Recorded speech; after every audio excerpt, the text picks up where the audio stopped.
Hello, folks. Welcome to Market Trends. I'm David Russell, Global Head of Market Strategy at TradeStation. It's great to be with everyone. Today is Thursday, May 8th, 2025.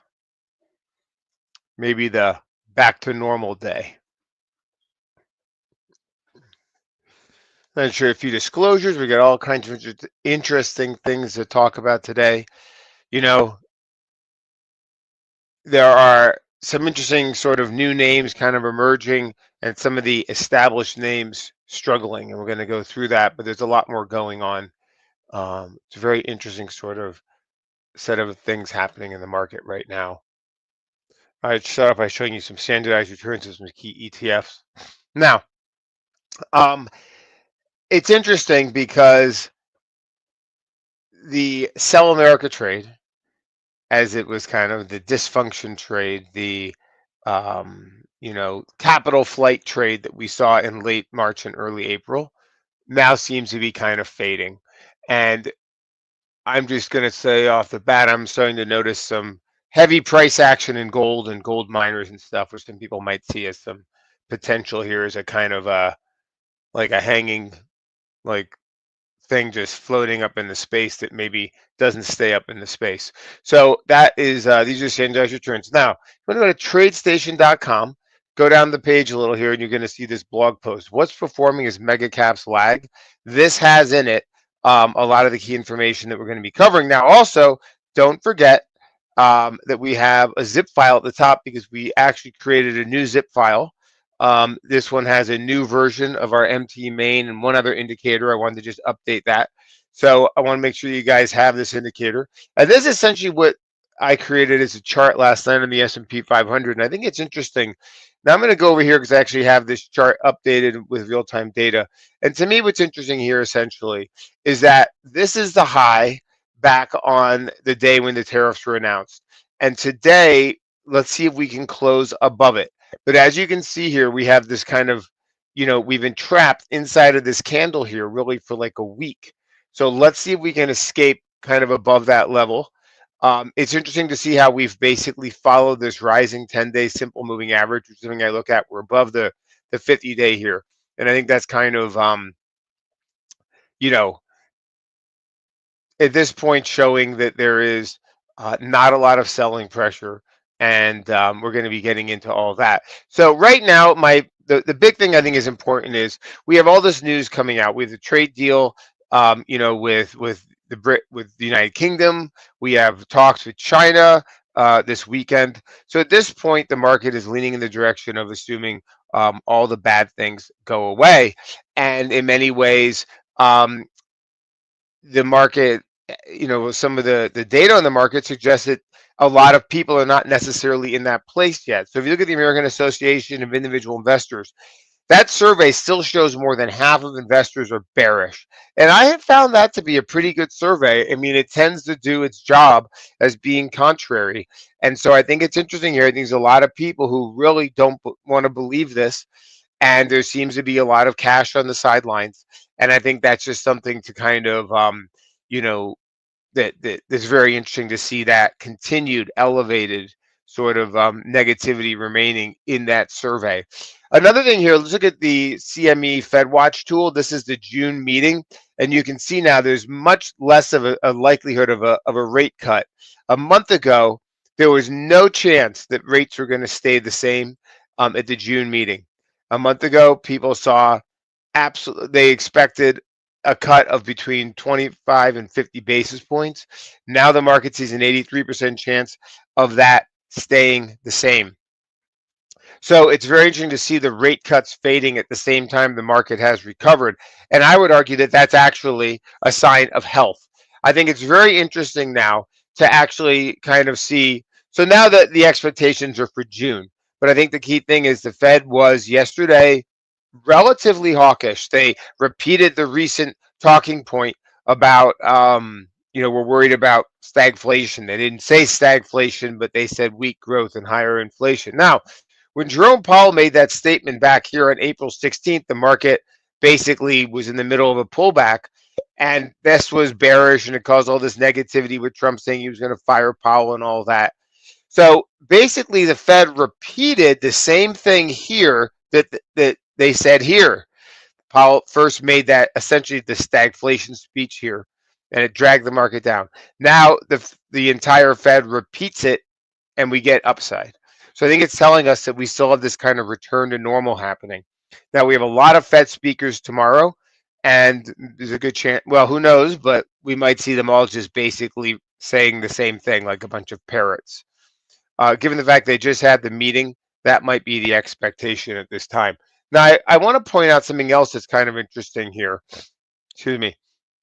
Is it basically um, also, I think, from what I can tell, I'm not a political scientist, but there does seem to be, because there are some issues when you look out there a little bit, which is that, this is maybe not even a bad thing, but who knows? I'm not really even sure how to judge this, but there is maybe a growing chance that the GOP will not be able to get this big, beautiful bill or tax whatever thing through. It's not really clear what the impact. My perspective almost is that well, the main thing is that they have something that could create like higher inflation or something like that, that maybe right now would be a little bit of a risk. But I think it's interesting that's out there, and I'm not really sure what to think about it, but I want to just mention that's something also is kind of drifting out there right now. The main attention though is on this kind of back to normal trade, and the big thing is the meeting, with China over the weekend in Switzerland. And also there's signs of things happening with things like the restrictions on semiconductors being eased, and those right now are, I think, important to realize. Now, another thing that's interesting is we continue to see evidence of an active housing market in this spring shopping housing season we're in. And I think that's important because my underlying narrative that I've been saying for a while, and it's taken long to play out, but it seems to finally be playing out, which is that we will have an active housing market. It will result in lots of transactions.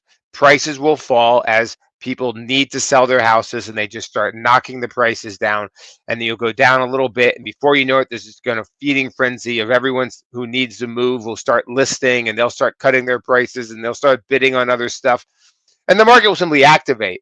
And that's what you want to see, because the housing market's been paralyzed to a certain extent now for a while.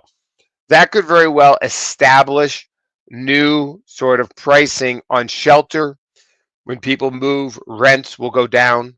And so the key thing now is, if that happens, and I've been looking for this to happen, it could create a nice disinflationary pull on prices. And I think that's really something we have to realize is this has been a positive that's out there. So people are going to talk about tariffs and in recession, and even if the tax cut thing doesn't pass, I don't know. I mean, I have no way of judging. I'm just saying that there's a lot of things out there people are fearful of. But I want to just go back to the underlying issue, which is that the base effect in residential inflation seems to remain in effect. And as the year goes on, if the tariffs don't result in a lot of inflation, we're in a spot where we could be seeing significant disinflation by the fall. And that to me is just a drumbeat. It's a tailwind in the background that we need to remember is there. So that's important. Now, today, some of the things are interesting. Let's look at MT Main, because I'm going to hide myself. And basically, we're seeing a few things. Now, remember, MT Main is one of the workspaces that we share in the zip file. In this zip file, if you go to the top of our blog post, there's this thing, downloads available here. The zip file has ELD files. The ELD files have a series of indicators and studies which you import into your TradeStation platform, and then you can open the workspaces like MT Main. You'll see we now have MT Main May 2025. Let's go to key ETFs, and let's take a look here. I see some interesting things happening. First of all, what we're seeing is industrials and financials leading here. But we're also seeing something that I really think is interesting, which is energy is starting to perform.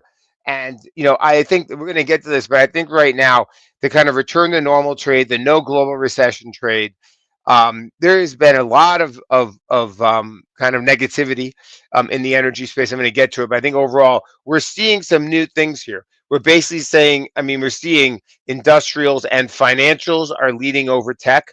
We're also seeing small caps are starting to outperform See, the IWM is outperforming now. And so I just think this is important to kind of realize is that we could be seeing a little bit more of a kind of small cap outperformance, financials, industrials. We had a thing in the market. If you go back and we were talking about this back at the time, right after the election, we were looking at, for example, industrials and financials, XLI and XLF. We were talking at the time about this very like we just said that there was this very that the breadth and the momentum on this was very bearish in early December, and we warned about how the cyclicals.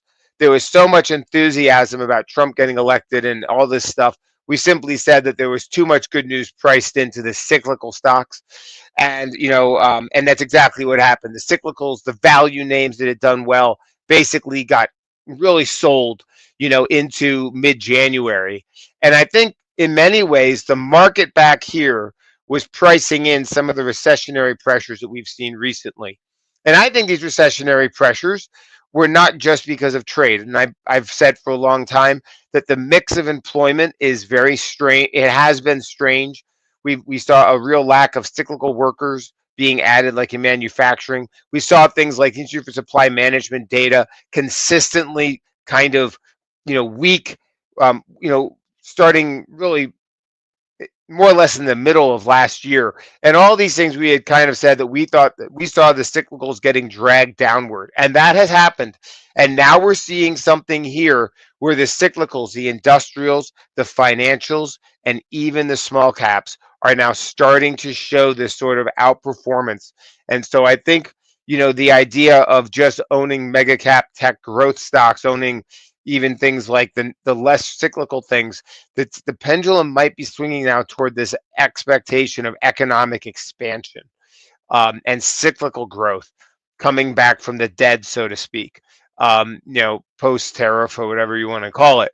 So let's look at this one workspace. I use this one sometimes. It just lets me see. I like to look at 4 different futures. And what's interesting about this one here is that this is the Russell. This has 4-hour candles. You'll actually see the Russell here is kind of above where it was on May 2nd. So is the Dow. But then look over at the S&P, it's right there, and the NASDAQ is kind of stuck. So this might not look like much, but I've just noticed sometimes the things that are above their old highs, they often extend, and the things that are not often sit. So it's just kind of interesting here to see that the Russell and the Dow, and sometimes even though they're like big and small, they're kind of similar because they are not the NASDAQ. And so I think it's interesting here to see the Russell and the Dow both above where they were while the S&P is kind of stuck. So I wanted to point that out. Now, so in our article today, the main thing we were looking at was this idea of some of the big names kind of fading. And, so basically what we did, this is a little interesting, stat here, was that 222 members of the S&P were positive in 2025. So let's go to MT Main. Let's go now to MA Tools and Price Grid. We're going to data, add symbol list, S&P 500. We're going to go to Price Grid and do the same thing. Data, add S&P 500. So it's very interesting here is to kind of look. And I think it's interesting to notice the fact that the biggest names are not really doing terrific. I'm just going to add down here a little title row. But let's look at things like NVIDIA, Apple, Meta, Tesla. Look on a year to date. You can actually see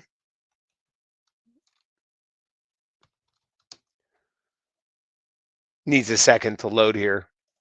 I suddenly overwhelmed it.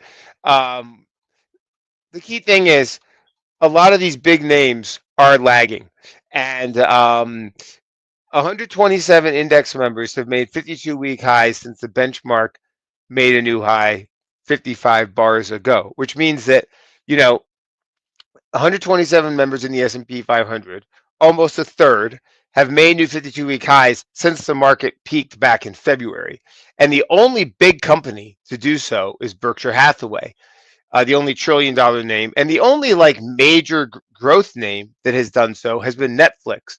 So I wanted to kind of show you some of these these indications here. Now, look on a year-to-date basis. I'm going to go down here and just add SPY really quick, and you can see that price change year-to-date.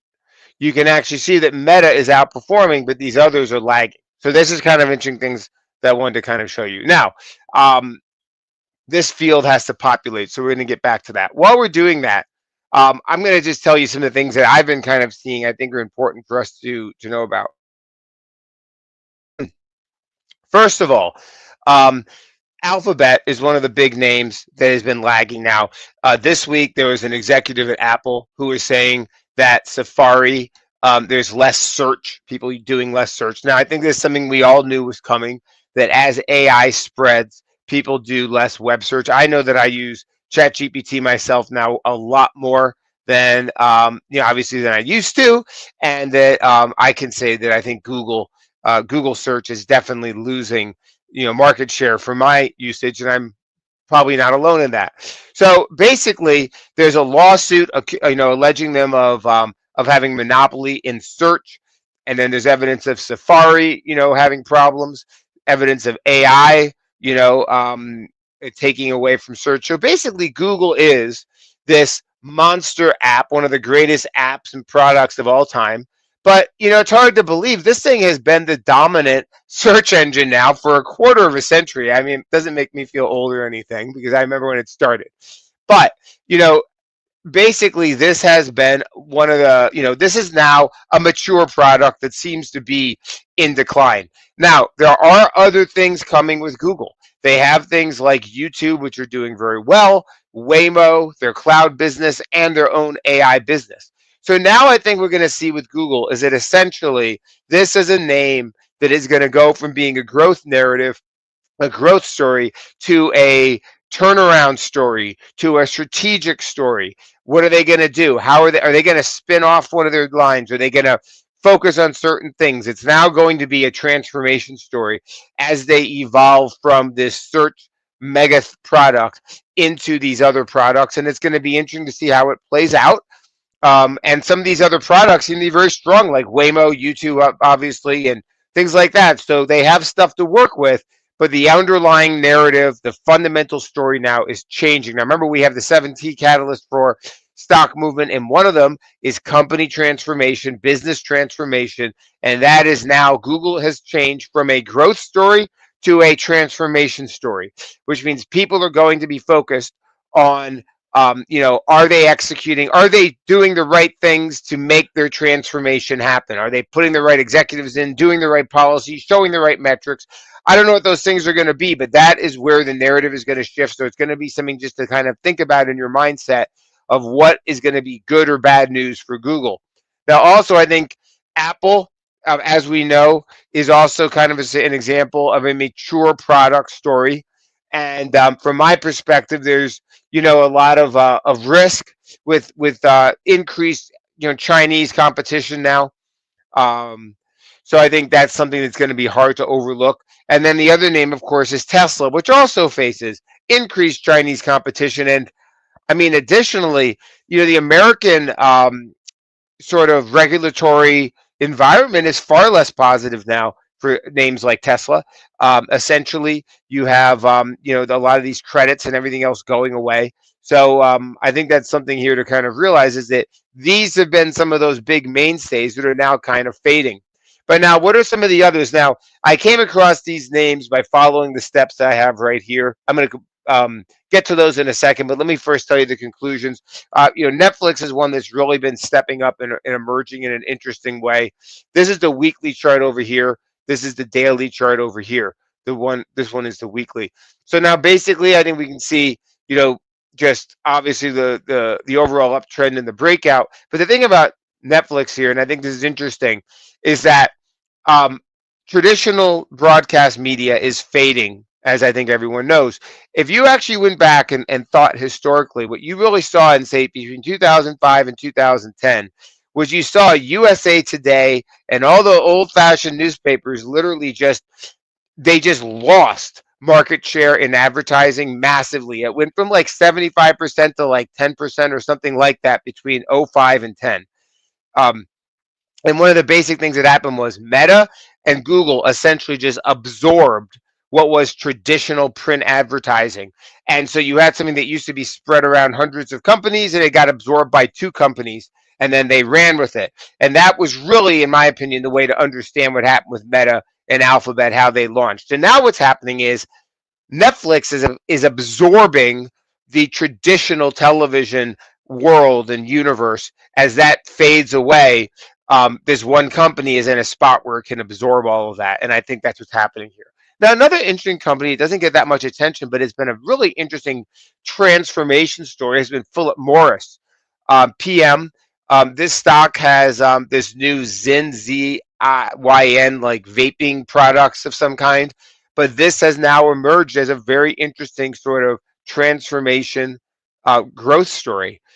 Coca-Cola is another one that's been interesting to me. Now, here's a company that has managed very well the inflationary environment and done a good job managing their products, and I think that's very interesting. And the similar sort of thing with McDonald's. So right now, I think people might be looking for a potential long-term breakout in McDonald's that could be potentially coming along in the next few weeks. The earnings are at the end of July, so I mean they already reported earnings, but I think this is a name to watch for a potential long-term breakout because it's kind of just sitting above, it's just consolidating at those levels from last October. Another name that's really emerging, and we did a trading view idea on this today, is Spotify, SPOT. Very interesting bullish price action. If you want to look here in this name, you can go up here to our trading view ideas and you can see we did a trading view idea on this today on Spotify if you want to read this article.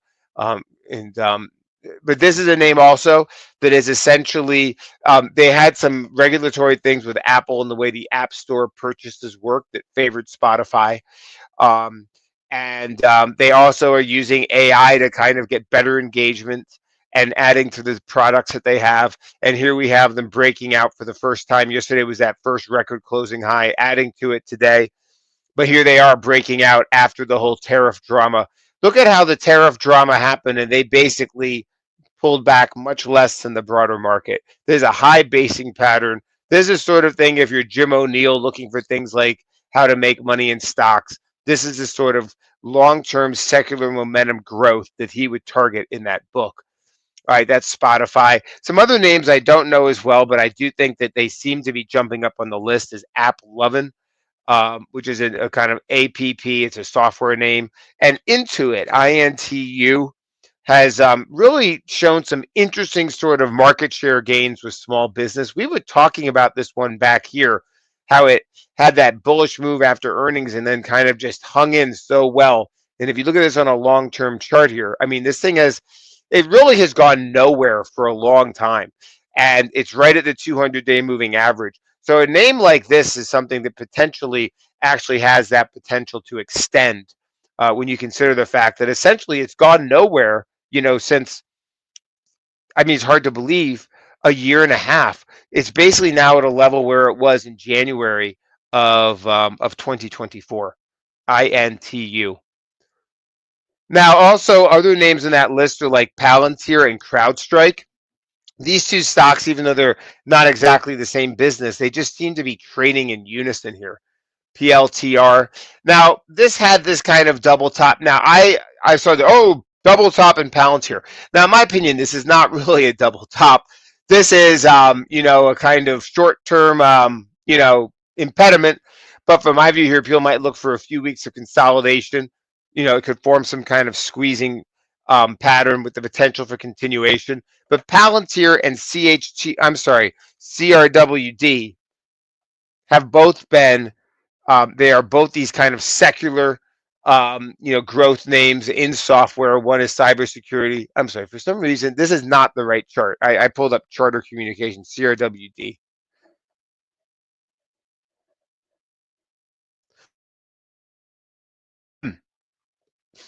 But again, here, what do we have? We basically have this, it rallies up, consolidates below the old level.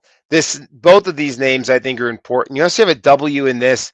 This is just another growth name, but CRWD and PLTR, these are not yet the size of a name like Microsoft or something like that. They are in that sort of large cap, but, still potentially has runway ahead of them. So those are kind of interesting to me.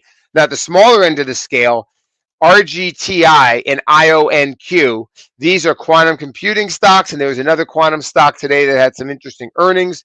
So the quantum story in this environment could potentially stay alive, with things like crypto moving and some of the Cathie Wood stocks moving and things like Palantir moving. This is a kind of environment when people might be willing to look for that sort of more speculative sort of thing like quantum computing. And some of these stocks had big moves. And if you look at them historically, they are coming off like the 200-day moving average here. They're still well below where they were at the beginning of the year. This quantum computing thing might actually be something that comes back. So we have the stuff with semiconductors, like I mentioned. President Trump is going to ease some of Biden's rules, it looks like. We also have here, I just want to mention NVIDIA. Don't forget, NVIDIA don't forget NVIDIA. They report earnings not that far off now. So we go to TradeStation's award-winning platform. We can see up here at the top, next earnings date, May 28th, which is 3 weeks from now. Don't forget about NVIDIA. Clearing this level here, and I think this is just something to kind of keep on our list. Blackwell was supposed to, it seems like a lifetime ago that Blackwell was going to be the greatest thing since sliced bread. And what have we done since then? We've pulled back, but Blackwell is still out there. So I think right now we got to just remember, the AI trade. Um, it's not. There's when you look at some of the things like Microsoft and Meta had their numbers, and we talked about this at the time. But to me, what we saw in names like Amphenol, APH, names like FIX. Today, strong earnings. Now these guys do like the what do you call it? It was no, they didn't have strong earnings. It was anyway. They had strong earnings back here. These guys do the HVAC for the data centers. They do the cables and stuff for the data center. So I think that's just important, and I think we also realize here, Micron, kind of hasn't gone up very much yet. And, people might look for this to head back toward 110. So Lamb Research, LRCX, these things are still relatively low. So now the question is, do we have gravitational forces to the upside into Micron, into NVIDIA earnings in chips overall? And I think that might be a trade that we see extend here. Okay, now I want to jump to something else here very quickly on TradingView because it's easy to do on TradingView.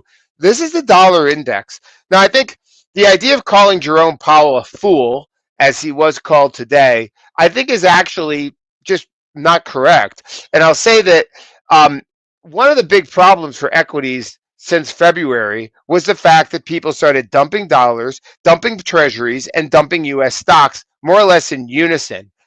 This kind of capital flight, sell America sort of thing that basically, really hit its climax over here, and now we've been holding. So this is a dollar index, and you can see we're back to this level from July. Now, what's interesting is look at how it basically has this. It's not exactly a hammer candlestick, but it kind of is because it shows it goes down and it comes back. So it's a false breakdown, and it's holding this level, false breakdown at this long-term level. We have this line that we're breaking above. But I think is, what would happen if the Fed cut rates now? Would it really be good for stocks? Or by being hawkish, is the Fed supporting the dollar? And is that in turn supporting U.S. assets overall? And I think that's actually what's happening here. I think in a strange way, as strange as it might sound, the hawkish Fed is actually keeping demand for American assets and American stocks. But that's not good news for gold. So I got to just point that one out there.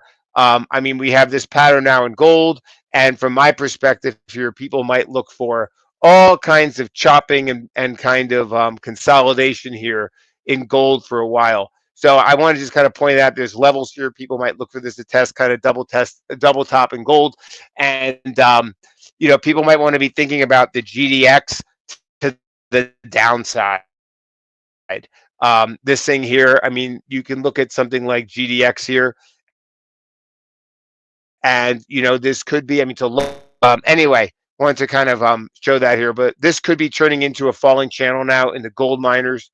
Let's just kind of recognize that. Now, over in the world of energy, I think it's important also to realize is that from what I can tell, I think this whole OPEC price increase, from what I can tell, isn't just that they want to pump a lot of oil. I think it's the Saudis, from what I can tell, are sending a message to Kazakhstan and saying, we're sick of you cheating and we're going to punish you if you keep cheating. And that's what we're doing. So it's interesting to see is that we actually see the OPEC production wasn't as strong as people thought. And from some of the things I'm seeing here is I just think that right now with energy, I think the OPEC price, the OPEC production potentially overstates the supply glut. And we see oil down here holding this level around 56, 57, with the economy potentially expanding. The fear, recession, tariff, end of world story going away. Energy here, I think people want to continue to maybe look at because it's making these higher lows with this gap to the upside here. So I'm actually just kind of wondering here if now energy might not be something that is just in this kind of range, and it potentially maybe fills back up the range. But from some of the argued that that their cut was a little bit actually it had a political purpose, and it potentially overstates the bearishness in energy overall. Another thing is I want to just mention, I don't have time to get into it, but healthcare is really emerging as kind of a place where money goes to die. XLV here. They have all these problems now with the regulatory thing. The new guy who's in charge of something with vaccines, and he doesn't want to do vaccines as much. And there's a bunch of problematic things with healthcare. I want to just kind of point that out. It continues to look like the sick child, so to speak, in the market. But we can see here. I want to just kind of point that out. That healthcare has a lot of bad things happening in it, and I should say bearish things for the price action. Maybe you think they're good. I mean, I don't know. But my point is that some of the things involving the kind of changes that are coming with Robert Kennedy and some of the other political things, and I think just overall the fact is that healthcare has had a lot of governmental policy in its favor for a very long time, and that there's a lot of sign now of that tide changing. And the last thing I'll say is that when you consider there's talk about cutting Medicaid and this or that, and who knows exactly what happens. But the thing is, at a certain point in time, as the government looks to save money and things like that, there's a chance that healthcare is going to be the industry that maybe sees its goodies taken away. And so I think we just need to realize that this could be a real secular negative for the entire healthcare for a while here when you look at the overall kind of environment. Very, very briefly, I didn't have time to really get to it, but if you go here to MA Tools, this is the indicator now that I meant to show you if you look back up here. And what this does is this allows you to see stocks that are above the 200-day moving average, the MA tool, MA above, below. And this is the one I wanted to kind of show you here. So basically, this allows you to see stocks now that are, look at Moderna, speaking of the devil, right there. That's the biggest decliner, the worst performer. It is 50% below its 200-day moving average. Now we'll sort it the other way. Palantir is 80% above its 200-day moving average. But the key thing with this is to kind of look and to see which companies are above or below the 200-day moving average. If you look at the S&P overall, you can see that we are still, I'm pretty sure, below the 200-day. Let's actually make sure. Yep. See, we're still below the 200-day. So, for example, we're below the 100-day. So the thing would be, you could use this to say, let's find stocks that are above the 200-day, above the 100-day. And that's how I found things like Coca-Cola and Philip Morris and those names on the list. The other little indicator I wanted to show was moving average order. So basically, you could look for stocks, for example, where the 50-day is above the 200-day, or you could look for stocks where the 20-day is above the 50-day, for example. But this allows you to also kind of see things that have more of a positive. There we see CrowdStrike right there. These are the names where the 50 days above the 200-day. This one you can also, both of these you can customize by going to study, edit, the study, and then there's instructions here how to do it. And then the last one I want to mention is this indicator over here on price grid, which is day since 52-week high low. And also I'll mention distance from 52-week high. This will only detect the day after it made a 52-week high. So these stocks are all stocks that made 52-week highs yesterday if it says a 1, right? But you can also go over here and double click on this indicator, and this will show stocks. So for example, Paycom apparently broke out to a new 52-week high today because it's above its 52-week high, 4% above its 52-week high. You can see here, though, that it was 100 days below its 52-week high, which meant that as of yesterday, it had not made a 52-week high in 100 days. So this is kind of useful also to look for stocks that are above the 52-week high, where this is above 0, and this is basically bigger than 1. So another example of that is Charles Schwab apparently today made a new 52-week high after 60 days without one. These are some other names. So just some other things you can look at. And again, overall, looking for things making highs, there are new leadership names that are kind of emerging, and one of the most basic ways to do them is just look for stocks that are hitting 52-week highs. The last thing I'll show you is you can just double click on this list. Say I want to see everything made a 52-week high in the last, say, 21. I'm going to get just like 21 days. We go here. I'm going to go to data, add, label row, and then we just go up here and we see of those names who is pulled back in the last week. So we then sort by 5-day, or should we sort by 10-day? So we can see, there's a name made a high, pulled back. I mean, this is just quick sort of stuff we do. A lot of them might have bad news, like it look like a bad earnings report or something. But the key thing is that by just sorting on this, we know that it recently made a high and now it's pulled back more recently, and that will find some things that could be potentially trending higher. Anyway, those are the main things I wanted to show you guys. I'll see you on Monday. Don't forget, we will do over here on Monday, May 12th. We'll be back for State of the Market. That's when we really focus on the indexes and things like that. Hope everyone has a great weekend, and I'll see you next week. Thank you very much.